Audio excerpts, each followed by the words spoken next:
சப்ஸ்கிரைபரோட கமெண்ட்டுக்கு என்னோட ரிப்ளை நேற்று வந்து நமக்கு ஒரு சிஸ்டர் மெசேஜ் பண்ணியிருந்தாங்க. நான் கூட்டு குடும்பத்தில் இருக்கேன் சிஸ்டர், ஜாயின்ட் ஃபேமிலியில்.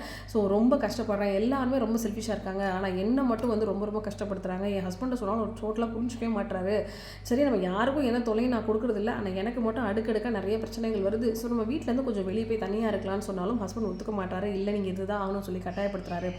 என் லைஃப் இப்படியே போயிடும் போல இருக்குது, என்ன தான் பண்ணுறதுன்னு தெரியல, ரீப்ளை பண்ணுங்கன்னு சொல்லியிருந்தீங்க. சீரியஸாகவே சொல்கிறேன், பொண்ணுங்களே ஒரு பொண்ணுங்களை புரிஞ்சுக்காத காலம் இது, புரியுதுங்களா? ஏன்னா எந்த ஒரு வீட்டில் மாமியாரும் மருமகளும் சரியாக புரிஞ்சு போயிட்டாங்கன்னா அந்த வீட்டில் பிரச்சனையே வராது. நீங்கள் நல்லா பார்த்தீங்கன்னா தெரியும். இதே மாமியார் வந்து மருமகளை சரியாக புரிஞ்சுக்கலனாலும் சரி, மருமகள் வந்து மாமியாரை சரியாக புரிஞ்சுக்கலனாலும் சரி, இந்த மாதிரி நிறைய விஷயங்கள் நடந்துக்கிட்டே தான் இருக்கும்.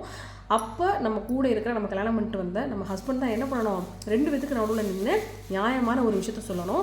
ஆனால் அப்படிப்பட்ட இருக்கிற ஹஸ்பண்ட்ஸ் வந்து பார்த்தீங்கன்னா முக்கால்வாசி பேர் எனக்கு எப்படி இருக்காங்கன்னா ஊமையாக தான் இருக்கிறாங்க. ஸோ அவங்க ஊமையாக இருக்கிறதுனால நீங்கள் பேசி தான் ஆகணும், நீங்கள் சரியான விஷயங்கள் வந்து சொல்லி தான் ஆகணும். அப்படி சொல்கிற வரைக்குமே, நீங்கள் பேசாத வரைக்குமே உங்கள் லைஃப் இப்படி தான் இருக்கும், புரியுதுங்களா? ஒன்றும் உங்கள் ஹஸ்பண்ட் உங்களுக்காக பேசணும், இல்லை நீங்கள் உங்களுக்காக பேசணும். இது ரெண்டுமே நடக்கலைன்னா கடைசி வரைக்கும் உங்களோட லைஃப் வந்து அப்படியே தான் இருக்கும். நம்ம அடுத்தவங்களால இந்த காலகட்டத்தில் குறை சொல்லவே முடியாது. ஏன்னா எனக்கு தெரிஞ்சு நிறைய பேர் எப்படி நினைக்கிறாங்கன்னா, வீட்டுக்கு மருமக வந்துட்டாலே அவன் வந்து நம்ம ஒரு எதிரி தான், ஒரு சக்காலத்தி தான், அந்த மாதிரி தான் ட்ரீட் பண்ணுறாங்க. ஸோ யாருமே பையனை வந்து கல்யாணம் பண்ணிட்டு வந்து மகள் மாதிரி பார்த்துக்கணும்னு யாருமே நினைக்க மாட்டாங்க. அவங்க மகளுக்கு ஒரு மாதிரியும் வந்த மருமகளுக்கு ஒரு மாதிரி தான் இந்த காலகட்டத்தில் நிறைய பேர், ஒரு 195 பேர் அப்படி தான் இருக்காங்க.